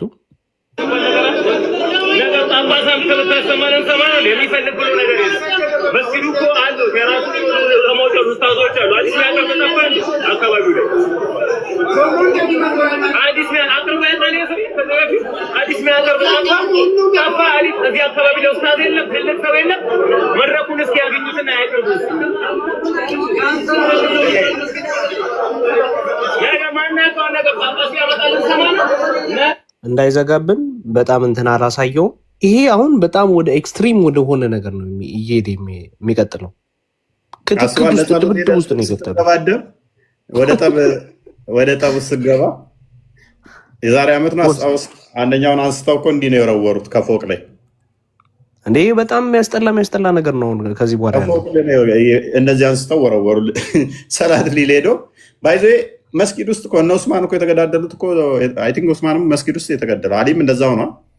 አሊም እንደዛው መስጊድ ውስጥ ነው የተገደሉት፣ እዛው በሙስሊም ማለት ነው። ሰላት እያለ በሸቦላ ያው መርዝ በተነከረ ሸቦላው መርዝ ውስጥ ነክሮት ከዛ ጭንቅላቱ ላይ ሙስሊሙን ማለት ነው ሙስሊም ነው የሚለው እንትና እኮ ነው ሃይማኖታቸውን አሁን በደንብ ጠልቀው ስለማያውቁት ዝም ብለው እንደ ከብት ሲነዱ ኖረው አሁን ውስጡ ሲነካ በቃ መፈረካከስ ጀመረ ማለት ነው። ግን አሁን አህባሾቹም ይቀጥፋሉ። ለምሳሌ የሐነፊ መዝሐብ መስራች የሆነው ኢማም አቡ ሐኒፋ አልኪታብ ፊቅ አልአክባር በሚለው መጽሐፉ ላይ አላህ እጅ፣ ፊት፣ ነፍስ አለው ብሎ እነዚህን ያምናል። እንደዚህ የማይል ሙዕተዚላ እነዚህ የጠመመው አንጃ ነው ብሎ ራሱ ኢማም አቡ ሐኒፋ እንግዲህ ታላቁ ሊቃቸው እጅ እግር እንዳለ ያምናል ራሱ አላህ ማለት ነው። ሊቃውንቶቹ ራሱ አያውቁትም አላህን። እንኳን አሁን ያሉት ተራው በዛ ዘመን ጥንቱ ዘመን ላይ የነበሩት የሃይማኖቱ ሊቃውንቶቹ ራሱ አላህን በግልጽ አያውቁትም። መሐመድ ፕራንክ ሳይላቸው ሞተ። በጣም በሚያሳዝን ሁኔታ አልነገራቸውም። አሁን እኮ ችግሩ ምንድነው? እሱ መሐመድ ምንም የተናገረው ነገር የለም በአላህ ጉዳይ ላይ። ቴዎሎጂካል ፓርቶቹን የሚያውቀው ነገር ስለሌለ እሱ በዝምታ አልፎታል። እሱ በዝምታ ማለፉ አሁን ላለው ጄኔሬሽን ግን የሚያዋጣ አይደለም። ምክንያቱም አልወለደም አልተወለደም ከምትል መፈክር ውጭ ሌላ የሚያውቀው ነገር የለም። መሐመድ ክርስቲያኖችን ለመቃወም አልወለደም አልተወለደም ብሎ አመጣ፣ በስጋ ክርስቶስ መምጣትን ለመቃወም። ከዛ በቃ ሌላ የሚያውቀው ቴዎሎጂ የለም፣ ምንም የሚያውቀው ነገር የለም። እስታክ አደረገበት እዛ ጋር። አሁን ጊዜው ተቀይሯል፣ ብዙ ጥያቄ ይጠየቃል። አሁን ችግር ሆነ። ስለዚህ በጊዜ ብዛት ውስጥ አፕዴት ያደረጓቸው ነገሮች አሉ ሊቃውንቶቻቸው ማለት ነው። ግን እንደዛም ሆኖ ስቲል ሰርቫይቭ ማድረግ አልቻሉም። ቲክቶክ ላይ ያሉትና አንዳንድ መሬትም ያሉት የዋብያ ኡስታዞች ለማስመሰልና ለመዋሸት ይጥራሉ። ግን አያዋጣችሁም። ተረከዝ ማምለክ ጭንቅላት የሌለው አካል አምላካችን እስቲ ኮንፊደንት ይኑራችሁና አምላካችን ተረከዝ ነው ጭንቅላት ግን ይኑረው አይኑረው አናቅም እያላችሁ እስቲ ያስተምሩ። ፍራንክሊ ስፒኪንግ የኔም ፎቶ አድርጋችሁ በእኔ ስም የምነግዱትን ኑ ሳህል ሰው ቁጭ ብሎ ያዳምጣችሁ። እፎይ ይመጣል እፎይ ምናምን እያላችሁ እንደምትጠሩት ሰው እንደምትሰበስቡት አምላካችን ጭንቅላት ይኑረው አይኑረው አናቅም ተረከዝና ባጥን ያለው እያላችሁ ብታስተምሩ ማንም ሙስሊም ቁጭ ብሎ አያዳምጣችሁም። እንኳን ክርስቲያን ሊያዳምጥ ምን አይነት ወረረ የሆነ ነገር ነው የምታስደምጡም ብሎ ጥሏችሁ የሚወጣው። ለዚህ ነው ስለ አምላካቸው አልወለደም አልተወለደም ቢጤ አምሳያ የለውም ብለው ሮጦ መጽሐፍ ቅዱስ ውስጥ የሚገቡት። ለዚህ ነው። ኦኬ እሺ፣ ፎር ሴክ ኦፍ አርጉመንት እኛ የፓርት እንደዚህ በሚታይ ፓርቶች ፈጣሪ የተከፋፈለ ነው ብለን ባናምንም ፎር ሴክ ኦፍ አርጉመንት ግን እንስማማና እናንተ እንደምታመጡት አለው ብለን ብንስማማ የእናንተ እንደዛ ነው? እናንተ እንደዛ ነው ወይንስ አካለ ጎደሎ ነው? እናንተ ከራስ ፀጉር እስከ እግር ጠፍር እኔ አለው ብለን ብንስማማላችሁ እናንተ እንደዛ ነው? እናንተ እኮ አካል ጎደሎ እኮ ነው ስቲል እያመለካችሁ ያላችሁ። አካል ጎደሎ ነው። እንዴት አካል ጎደሎ? ተረከዝና ባት ሰው ለማምለክ ጭንቅላት ይኑራ አይኑራ አላቅም። ነቢያትና መልእክተኞች ግን ከ124 ሺህ ያላነሱ ተልከዋል። እና እነኚህ ሁሉ ነቢያትና መልእክተኞች ከ124 ሺህ በላይ የመጡት ያስተማሯችሁ ስለ ተረከዝና ስለ ባት ብቻ ነው? ሰው እንዴት ባትና ጭንቅላት ይኑራ አይኑራ አላቅም እያለ ተረከዝ ላይ እርግጠኛ ይሆናል? አንደኛው ብሏል እንደውም የሆነ ግጥም የሚገጥም ነገር እንዴት ሰው አምላኩን ጭንቅላቱ ላይ እርግጠኛ ሳይሆን እግሩ ላይ እርግጠኛ ሆኖ ይከተላል አለ። ሀባሽ ነው። ቢያንስ ጭንቅላት አለው እርግጠኛ ነኝ፣ እግሩን ግን እንጃ እኔ ቢል ይሻላል አለ። እግሩ ላይ እርግጠኛ ሆኖ ጭንቅላቱ ላይ ግን እርግጠኛ አይደለም። ታዲያ ይህንን ጣዖት እንዴት ነው የምትከተሉት? ይህን ፍጡር እንዴት ነው የምትከተሉት? ሜይ ቢ ክርስቲያን የምታሳየው ቪዲዮ ካለ ቀጥል፣ ከዛ ወደ ንባቦች እንገባለን ደግሞ። እስከዛ ብሩኬ ማዘጋጀት ትችላለህ። ይህንን ቪዲዮ ላሳይና እኔ እቀጥላለሁ ከብሩኬ በኋላ። ያ እንግዲህ ምንድነው እፎይ ይሄንን ነገር ካነሳ በኋላ ከውይይቱ በኋላ ማለት ነው ከዲቤቱ በኋላ አህባሾች ይሄንን ነገር በጣም በስፋት እየሰሩበት ይገኛሉና ወሃቢያዎች ደግሞ ይሄን ነገር ለማፈን የተጠቀሙበት ሲስተም ምንድን ነው? ያላቸውን አስተምሮ ከማጥራት ይልቅ አህባሾችና ክርስቲያኖች አንድ ናቸው የሚል የሐሰት ትርክት እየተናገሩ ያው ተከታዮቻቸውን እንደ በግ የሚከተሏቸውን እንደ ጋሪ ፈረስ የሚከተሏቸውን ተከታዮቻቸውን ለማሳመን ይሞክራሉና ይሄ ነገር ምን ይመስላል የሚለውን አህባሾቹ ቪዲዮ እየሰሩ ይገኛሉ እና ላሳያችሁ እስኪ። ይችን ወሃቢያዎች ጂስም ባት አምላኪዎች ሰሞኑን ለክርስቲያኖች መልስ ሲያጡ ተበሳጭተዋል። አህባሾችና ክርስቲያኖች አንድ ናቸው እያሉ እኛ የኢትዮጵያ ሙስሊሞች ከኢትዮጵያ ክርስቲያኖች ጋር አንድ ነን። በምን? በሀገራችን ጉዳይ ማንም ሊለያየን አይችልም። በሀገራችን አንድ ነን።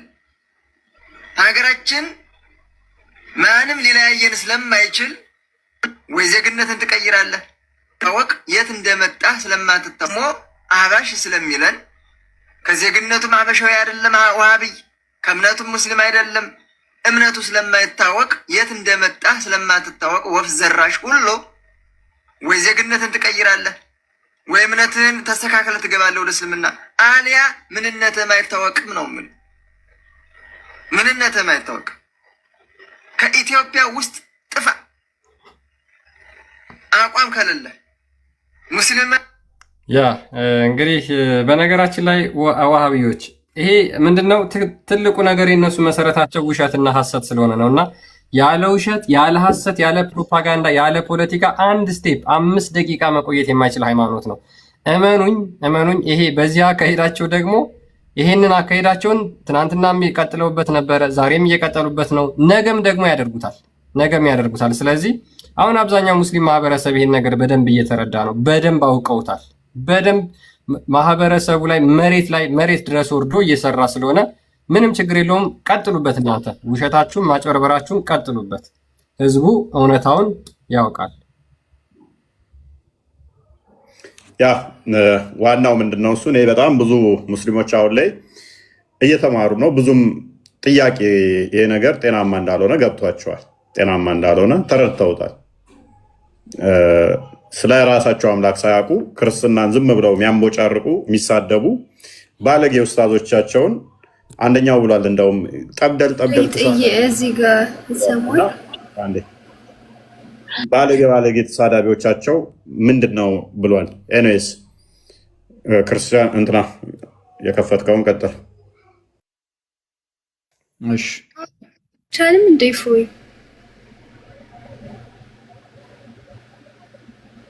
አይሰማም። ሰማያለሽ ታወሪያለሽ። እሺ አንዴ ቆይ። ያ መጽሐፍም ለምትፈልጉ ደግሞ መጽሐፍ ደግሞ አለን እኛ ማስረጃዎች አሉን ስለ አምላካችን። ስለራሳችሁ መጀመሪያ ማለት ስለ ክርስትና ሃይማኖት እስኪ ንገረን። ቆይ ተረጋጊ ታችን አምላክሽ እየሮጠ እኮ ነው። ይሄኔ ተረጋጊ። ቆይ ይሄኔ እየሮጠ ደክሞት እያለከለከ ነው። ይሄኔ ቆይ አንዴ ተረጋጊ። ሚውት አድርጊ። መጽሐፍ ሲከፈት አትረብሹ። ኦኬ ለምሳሌ በዚህ መጽሐፍ ላይ አልመጅሙ አልሙጊዝ መጽሐፍ ስለ ብርቅዬ ቁርአንና ሐዲስ ታላቅ ይላል አቡ ሙሳ አልመዲኒ። መጽሐፉ ላይ እንግዲህ ቅድም አላህ በቦታ የተገደበ መሆኑን አይተናል። እንደሚሮጥ ደግሞ ከራሳቸው ሊቃውንቶች አይተናል። ሩጫውም ዘይቤያዊ ሳይሆን ሊትራል እንደሆነ አይተናል ነው። ለምሳሌ ሩጫው ምን አይነት ነው ሲባል እዚህ ጋር ይናገራል። በእግር ሩጫና በፈጣን የእግር ጉዞ መካከል ያለ ነው ማለት ነው። ስለዚህ አላህ ሩጫው ራሱ ምንድነው? ሶምሶማ ነው ማለት ነው። ፈጣን ሩጫ ማትሉትም ፈጣን እግር ጉዞ ማትሉት በሁለቱ መካከል ያለ ነው የአላህ ሩጫ ማለት ነው። በስንት እግር ነው የሚሮጠው? ቆይ አንዴ ልጨርስ ከድሬ። በቦታ መገደቡን ካመንን ማለት ካመናችሁ በቦታ መገደቡን አምናችሁ እንደሚሮጥ ደግሞ ካመናችሁ ሌላ ቦምብ ልስጣችሁ። እዚህ ጋር ምን አለ? ራሱ ይሄው የፈረደበት ሼህ ኢብኑ ዑተይሚን በዚሁ በመጅሙል አልፈትዋ ገጽ 174 ላይ ያስቀምጣል። 85ኛውን ጥያቄ ተጠይቋል። ምንድነው የተጠየቀው?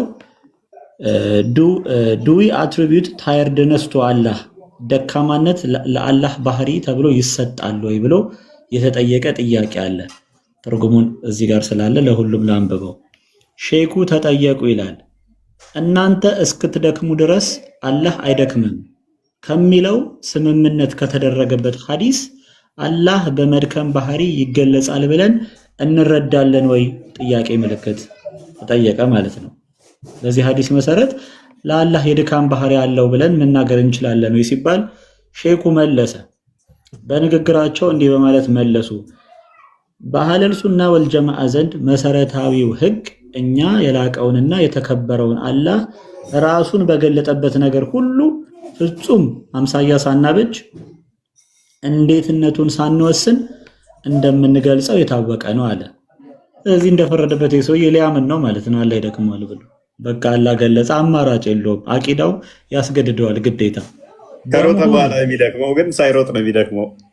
አይ ከሮጠ በኋላ ነው እንጂ ምክንያቱም ሩጫ የአካል እንቅስቃሴ ስላለው የአካል እንቅስቃሴውንም ስላመነ ከዛ በኋላ የሚመጣ ድካም ይኖራል ማለት ነው። አረጋና ከደከሙ በኋላ ደግሞ እንደሚያደርግ አሳያችኋለሁ። በመሆኑ ይህ ሐዲስ ለአላህ መድከም እንዳለው የሚያሳይ ከሆነ የአላህ መድከም እንደኛ መድከም አይደለም። ልክ የአላህ እጅ እንደ ሰው እጅ አይደለም እንደሚሉት የአላህ ድካም እንደኛ ድካም አይደለም። ይልቁንም እርሱ በውስጡ ምንም አይነት ጉድለት የሌለበት መድከም ነው። ፍጹም ድካም፣ ፍጹም አለመድከም። በየትኛው ዓለም ቋንቋ ነው ድካምነት የፍጹምነት መገለጫ የሆነው? ደካማነት የፍጹምነት መገለጫ የሆነው በየትኛው ዓለም ቋንቋ ነው? ቤትም ሎጂካል አይደለም። ኦሬዲ ቃሉን ከተቀበለ ይዞት የሚመጣውን ትርጉም መቀበል ግዴታ አለበት። ምን አለ? የሰው ልጅ መድከም ግን በውስጡ የጉድለት ነገሮች አሉበት። ምክንያቱም ሰው የመሸከም አቅም በማጣቱ ምክንያት ከወረደበት ነገር የተነሳ የስነ ልቦናና በአካል ይደክማልና።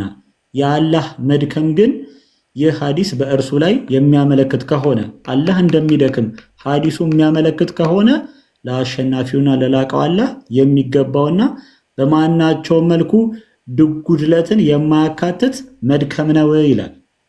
ስለዚህ አምላካችሁ ፍጹም ደካማ ነው፣ ጎዶሎ የሌለበት ከድር ማልጀተከ ነው። አረ ይሄ የሚሮጥ የምልህ ማለት ነው። ወይ የሚሮጥ ማለት ነው። ገነቱ ራሱ ቢከለክል ሁለት ሰው ትመድብበትና ከነሱ ጋር ይሮጥ ብለህ እሱ ስሮጥ ትገባለህ። እሱ ሲሮጥ ወደ ገሃነም እኮ ነው የሚሄደው። እሱ ሲጀመር ወደ ገሃነም ሲሮጥ አንተ ገነት ትገባለህ። ለሰው መድበህ እነሱ ሲያበር ይመች። እሱ ዳራሩትና እሱ ሲደክም ቀስ ብለህ ትገባለህ አንተ። እንደዚህ እየተባባላችሁ አንድ መስጊድ የምትሰግዷን ነገር ነው ደስ የሚለኝ።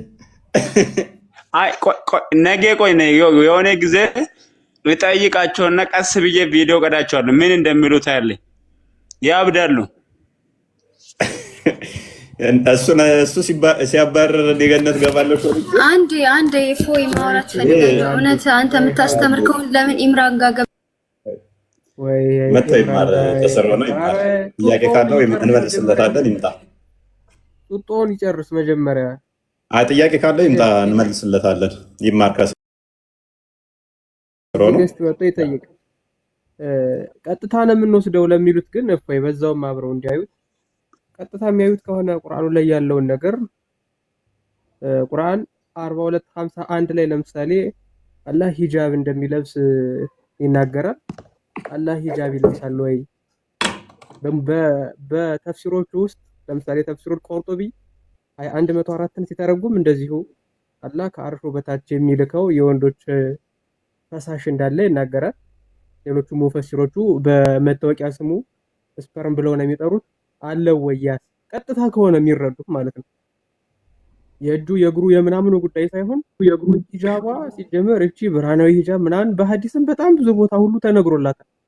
ስለዚህ ያንንስ ቀጥታ ነው ወይ የሚረዱት? በአህባሽና በወሃብያ መካከል ውብ አህያ በሁለቱ መካከል ልዩነት አለ ወይ? ቀጥታ ከተረዱት ማለት ነው። በጣም ብዙ የምናነሳቸው ጉዳዮች አሉ ቀጥታ የሚነሳ ከሆነ። ስለዛ ከድር ነገ ይህንንም አብረህ ብትጠይቅ ጥሩ ነው። ስትጠይቅ ማለት ነው ብርሃናዊዋ ሂጃብ ፍጡር ናት ወይስ ፈጣሪ ናት ምናምን የሚለውንም አብረህ በዛው አያይዘህ እንድትጠይቅ ለማለት ነው። ይሄንን ትልቅ ኡስታዝ በቃ ታዋቂ የተባለ ኡስታዝ ቀስ ብዬ እጠይቃለሁ። ታዋቂ የተባለው ከስራ ያለው ሜቢ ዋልያ ከሆነ ከሱ ጋር ታወራላችሁ። ሳሊ ወይ ፎይ ሰላም ነው? ከሆነ ትቀጥላላችሁ ፎይ ዝጋዎች ጨርሰውና ኦሬዲ ስላለቀ አንድ ደቂቃ መጠየቅ እችላለሁ? ቆይ ትቀጥላለህ። አንዴ ጨርሰው አንብቦ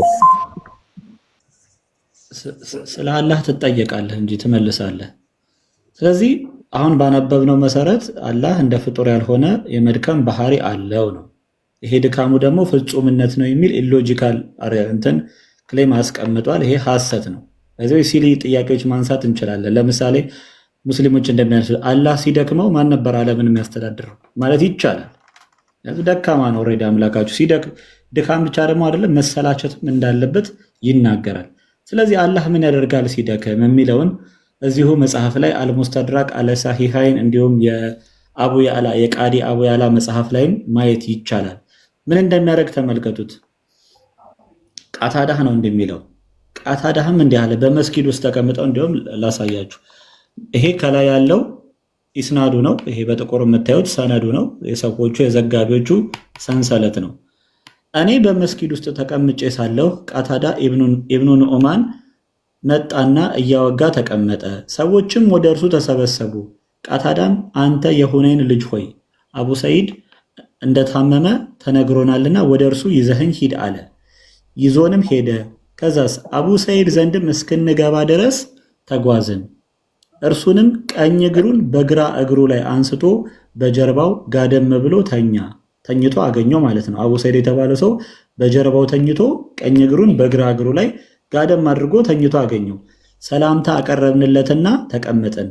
ከዚያም ቃታዳ እጁን ወደ አቡ ሰይድ እግር ዘረጋና እጅግ የበረታ ቁንጥጫ እጁን አንስቶ እጅግ የበረታ ቁንጥጫ ቆነጠጠው። አቡ ሰይድም ሱብሃንአላህ የወንድሜ ልጅ ሆይ አሳመምከኝ እኮ አለ። ከዛ ቃታዳ ምን አለ? ቃታዳ ማለት ያው ተአቢን ነው። ቃታዳ ምን አለ? እኔም የፈለግኩት እሱን ነው። የአላህ መልእክተኛ እንዲህ ብለዋልና አላህ ፍጥረቱን በፈጸመ ጊዜ በጀርባው ጋደም አለ፣ ተኛ ማለት ነው። ማን ነው ይሄ? አላህ ፍጥረትን በጨረሰ ጊዜ በጀርባው ጋደም አለ። ሱብሃንአላህ። ከዚያም አንደኛ እግሩን በሌላኛው እግሩ ላይ አነሳ፣ አጣመረ ማለት ነው፣ እግሩን በጀርባው ተኝቶ። ከዚያም ከፍጥረቶች መካከል ለአንድም አካል ይህንን ሊያደርግ አይገባውም አለ ብሎ ይህንን ይናገራል። ከዛ አቡ ሰይድ ምን ይላል? አቡ ሰይድ ምን አለ? ጥፋት የለውም፣ ወንጀል የለበትም፣ በአላህ እምላለሁ ይህንን መቼም ቢሆን ዳግመኛ አላደርገውም አለ። ስለዚህ አቡ መሐመድ አልኸላል እንዲህ አሉ፣ ይህ ሐዲስ ሰንሰለት ወይም ኢስናዱ ያሉት በሙሉ ታማኞች ጡቃት ናቸው ይላል። እነርሱም ከታማኝነታቸው ጋር የሁለቱ ሳሒህ መጽሐፍት የቡኻሪና የሙስሊም መስፈርት ናቸው ብሎ ዘጋቢዎቹን ያቀርባል።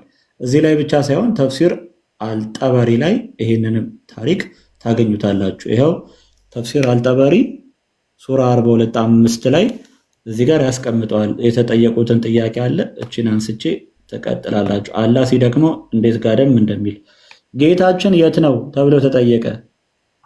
በታላቁ ዙፋን ተኝቶ አንድ እግሩን በሌላኛው እግሩ ላይ አጣምሮ በዚህ ምድር ላይ በምትገኝ ርቀት 500 ዓመት ሲሆን እያለ ይቀጥላል ማለት ነው። ስለዚህ አላህ ይተኛል።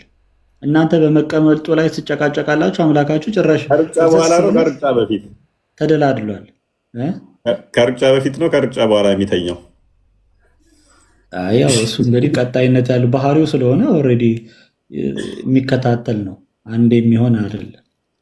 አሁን በጣም እኮ የሚያስቁት እኮ እነኚህ ሰዎች ላሽ ብሎ ተኝቷል። ይተኛል፣ ይጨምራል፣ እንዴት ይፈክራል እኮ ደግሞ እኛ ለመለኮት ክብደቱ የሚከብድበት ቦታም አለ። እሱንም ማየት እንችላለን። አላህ ኪሎ ይጨምራል የሆነ ሰዓት ላይ። እሺ አዘጋጀ እሱን ሊቀንስም ደግሞ ይችላል። በጉንዳን በትንኝ ላይ ሊሆን ይችላል። ልክ እንደ እንትን እንደሚሆነው ሁሉ ኤኒዌይስ ክርስቶስ በስጋ መጥቶ በስጋ ስለተገለጠ ተመታ፣ ተኛ ምናምን የሚሉ ጥቅሶች ልታገኙ ትችላላችሁ። በስጋ ስለተገለጠ ለመለኮት ግን መተኛት፣ መድከም፣ መሄድ፣ መምጣት አይነገሩም። ያንተ አላህ ይተኛል። ከድር አላህን ማን የሚቀሰቅሰው ሲተኛ? ዝንተ ዓለም ተኝቶ አሁን ቅድም ያለው አለ ትዝ አለኝ። ሜይ ቢ ከፈትከው እንደ ክርስቲያን አላህ ሲመጣ ሲሮጥ ነው ለካ ረስቶን ነዋ ኑሮ የተወደደብን ምናምን ያለው ሰውዬ ከፍተው ነበር። ከፍቼ ነበር።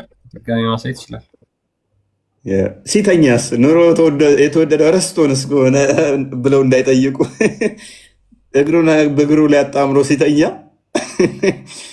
ክርስቶስ በስጋ መጥቶ ተኛ ሲባል አጃይብ ነው። እንዴት አምላክ ተኛ ይባላል? በስጋ ስለተገለጠ። መለኮት ግን አይተኛም። ለመለኮት መተኛት አይነገርም። መለኮት የሚተኛ አይደለም። መለኮት እዚህ እዛ ተብሎ የሚነገርለት አይደለም። አምላካችሁ አርሹ ላይ ላሽ ብሎ ተኝቷል እና ይሞታል። እንዴት ታዲያ ብቻውን አስባ ይደብረዋል እኮ ምንም በሌለበት ከአርሽ በላይ ብቻውን ከመጽሐፉ ጋር ዳሪው ላይ ይጽፍና ከዛ ይሮጥና ስፖርት ሰርቶ ለሽ ኢብን መጃህ ላይ ያለ ሐዲስ ትዝ አለኝ። ወደ ሰማይ ባደረገው ጉዞ እንትና መሐመድ ማለት ነው ሚዕራጅ ወደ አላህ እንደ መቅረብህን በምንድን ነው ያወቅከው ብለው ይጠይቁታልና ጋላቢው ማነው ኳርቻው ከጋላቢው የተነሳ እንደሚንቆጫቆጨው የአላህ መቀመጫም እንደዚሁ ከአላህ የተነሳ ይንቆጫቆጫል እና ሰው ወደ አላህ መቅረቡን የሚያውቀው አርሁ በሚያወጣው ድምፅ ነው ይላል። ሷሂህ የሆነ ሐዲስ ነው በነገራችን ላይ እና እንደ አይነት ነገሮችማ ከተነሱ በጣም ብዙ የሚያስቁ ነገሮች አሉ። አላህ የሚቀመጥባት ኩርሲዋ በጣም ትንቆጫቆጫለች፣ ድምፅ ታወጣለች። ወደ ሰማይ ለመድረሱ ራሱ አንዱ ማስረጃ የሚሆነው እሱ ነው እና የኮርቻ ድምፅ እንደ ኮርቻ ሲጢጥ የሚል ድምፅ ያሰማ ነበረ። ውሽት ክብደት አለው ማለት ነው። ያ ፕሬዠር አሳርፎበት መሸከም ከብዶት ያ ሲጢጥ ይላል። ኢብኑ ተሚያ እኮ ደግሞ እኮ ይላል እኮ ይከብዳቸውና እኮ ተሸክመው እኮ ከዛ በኋላ ሱብሃና ምንድነው የሆነ ሱብሃና አላ እንደዚህ ምናምን ሲሉ ከዛ ኃይል ይሰጣቸውና ብድግ ያደርጉታል አርሹ ላይ ተሸክመው። ከዛ እዛው ላይ ምን ይላል? አላህ ግን ከፈለገ ጉንዳን እቺ ምንድን ነበረች? ሞስኪቶ ትንኝ የወባ ትንኝ እንኳን ጀርባዋ ላይ እሷን ደግፏት አላህ ማለት ነው። እሷ ላይ መኝታውን ሊያደርግ ይችላል። ይቀመጥ እንትን ሊላት ይችላል እና እሷም ልትሸከመው ትችላለች። አርሹ ታዲያ ትልቅ ነው። እሱን መሸከም ልክፈትላችሁና እፎይ ግን ይቅርታ ይቅርታ። እኛ እኮ እዚህ የምንመጣው ማለት ነው ስለእናንተ ለማወቅ ነው። እፎይ አይደል? ስለአንተ ታስተምረናለህ ብለን ነው እንጂ የምናውቀውን ባትነግሩን፣ አሁን ስለኛ ባታወሩ። እዛ አብዛኛው ሙስሊም ታውቀዋለህ። እዛ አብዛኛው ሰው የተገኘው ስለእናንተ ነው አይደል? ይሄን የምታቀርበው ሌላ ሰው መጥቶ ከኛ ጋር ሲከራከር ነው። ምናውቀውን አላችሁ እንጂ ምናውቀውን አላችሁ እንጂ ይሄንን በፍጹም አምላካችን ጭንቅላት ይኑራ አይኑራ አናውቅም ብለው አስተምረዋል እኮ። እሱን እኮ ልነግርህ ነው እፎይ። እኛ የእናንተን ለማወቅ ነው። እኛ ስለማናውቅ ነው። ይሄን ዲቤት ሲያደርጉ ከኛ ጋር ታወራለህ። ስለእናንተ ነው ለመማር የመጣ ነው እኮ። አሁን አዳምጣሽ ምንድነው እሱ የእናንተ ስህተት መሆኑን ማወቅ በራሱ የእኛን እየተማርክ ነው። ምን እያልንህ መሰለህ ሙቤ? እንደዚህ አይነት ነገሮች ለፈጣሪ አይነገሩም እያልን በተናገርንበት ቅጽበት ደጋግመን እየነገርን ያለ ነው። እንደዚህ አይነት ነገሮች ለፈጣሪ የሚነገሩ አይደሉም፣ ለፍጡራን የሚነገሩ ናቸው ስንል የእኛ ከእናንተ ይለያል እያልናችሁ ነው። ቀጥል ብሩክ። ይሄ የከፈትኩት መጽሐፍ ስሙን ላሳያችሁና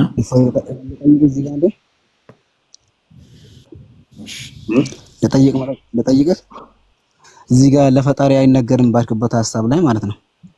ኦኬ ይሰማል? አዎ ትሰማለህ። አሁን እግር ወይ እጅ የሚለው ለፈጣሪ አይነገርም እያላችሁ ነው አይደል? አሁን እየተባለ ነው አሁን በዚህ አይደል? ኦኬ አዎ። እሺ ለፈጣሪ እንትንስ አሁን እውቀት ለምሳሌ እውቀት አለው ብለን ማናገር እንችላለን አይደል? ነው ፈጣሪ እውቀት አለው ስትል ምንድን ነው እሱ? አሁን ፈጣሪ ሁሉ ነገር ያውቃል፣ ያያል፣ ይሰማል እንላለን አይደል? ያለ ማየት ግን ኮንተንጀንት ነው ብለህ ታምናለህ ፈጣሪ? አይ ብቻ እንዲህን እየጠየቁን አሁን እውቀት አለው ብለን እናምናለን አይደል? እውቀትም ስትል ያያልም ስትል ኮንተንጀንት ነው ብለህ ታምናለህ? ፈጣሪን ኮንተንጀንት ነው ብለህ ታምናለህ? አይ ልጠይቅና ወደዛው እንሄዳለን። አሁን እውቀት አለው እያልን አይደል? አሁን እሱ እሺ የሰው ልጅም እውቀት ይኖረዋል። አሁን ታዲያ እውቀት የሰው ልጅም አለው ፈጣሪም እውቀት አለው፣ አልተመሳሰለብንም? መልካም። ያንተ እውቀት ኮንተንጀንት ነው አይደለም? ኦኬ እሺ። ያንተ እውቀት የተገለጠልን ነው የምታውቀው አይደለ? የምታየውስ የሚታይ ነገር ነው የምታየው አይደለ? ኦኬ። ፈጣሪ እንደዛ ነው ጥገኛ ነው ብለህ ነው የምታምነው? አይ እንደዛ አይደለም። እሱ ምንም ነገር አይጋርደውም፣ ሁሉም ነገር ያያል፣ ያለ ገደብም ያውቃል ብለን እንላለን። ያ አንደኛ አንተ የነገሮች ጥገኛ ነህ፣ ለማየትም ለማወቅም የነገሮች ጥገኛ ነህ። ፈጣሪ ግን የነገሮች ጥገኛ አይደለም።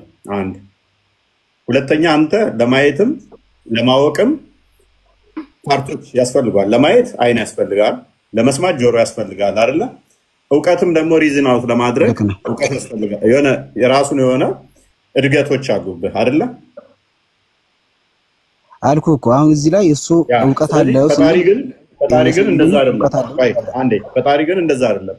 ትንቢተ ኢሳይያስ ምዕራፍ 65 አንዴ አዳምጠኝ። ትንቢተ ኢሳይያስ ምዕራፍ 65 የኔን ሐሳብ ተረዳኝና አንድ አዳምጠኛ። ሐሳቤን መጀመሪያ ተረዳይ ብዬ ነው እሱን እንላለን እኮ ልታገናኘው የሞከርከው ላጥራለህ። እሺ አዎ እንደምን እሺ በትክክል ጠይቅህና ማለት ነው እውቀት የሚለው የሰው ልጅም አለው አምላክም አለው እውቀት። አሁን የሰው ልጅም እጅ አለው አምላክም እጅ አለው ብንል የአምላክን እጅና የሰውን እጅ ለምን እናመሳስለዋለን? የሰውን እውቀትና የአምላክን እውቀት እንዳለመሳሰል ነው ሁሉ ማለት ነው። ኦኬ እሺ አንድ አዳምጥ። ኦኬ መጽሐፍ ቅዱስ እንደዚህ ይላል፣ እንዲህም ይሆናል ሳይጣሩ እመልስላቸዋለሁ፣ ገናም ሳይናገሩ እሰማቸዋለሁ ይላል። ይሰማል ያውቃል አይደለ ፈጣሪ? ልክ ነው። አዎ እሱ እኮ ያለምንም እንትን ይመልሳል ሁሉ ነገር ያለምንም ፕሊዝ አንተ የምታውቀው የነገሩ ጥገኛ ነህ አይደለም? የምታውቀው የተገለጠው የምትሰማውን ነው አይደለ? አዎ አንድ ሰው ሳይጠራ ትሰማለህ? አልሰማም። የዛሬ ዓመት እኔ ነገ ሳልጠራ ዛሬ ላይ ሆኜ ነገ እንደምጠራ ዛሬ ትሰማለህ? አይ እሱንም አልሰማም፣ አላውቅም። ስለዚህ ለምን ታገናኘዋለህ? ማይገናኝ ታዲያ። ፈጣሪ ግን ይሰማህ ዘንድ ያንተ ድምፅ አያስፈልገው። ያንተ ድምፅ ማያስፈልገው ከሆነ ይሰማህ ዘንድ ፕሊዝ አደረበኛ ሳትጣራው የሚሰማህ ከሆነ ገና ሳትጠራ ገና ሳትሰራ የሚያውቅህ ከሆነ እውቀትን ያንተን እንዳንተ ዲፔንደንት የእንትኖች ለምን ታደርገዋለህ?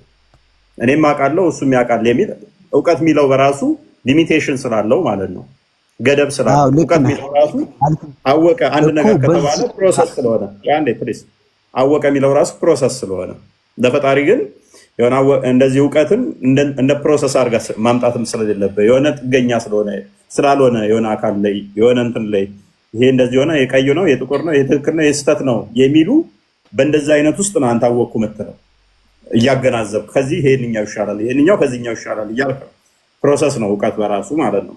ለፈጣሪ ግን እንደዛ አይደለም አልኩ። በፕሮሰስ ከሆነ እጅና እግር ላይም እንደዚህ ማድረግ ለምን አንችልም?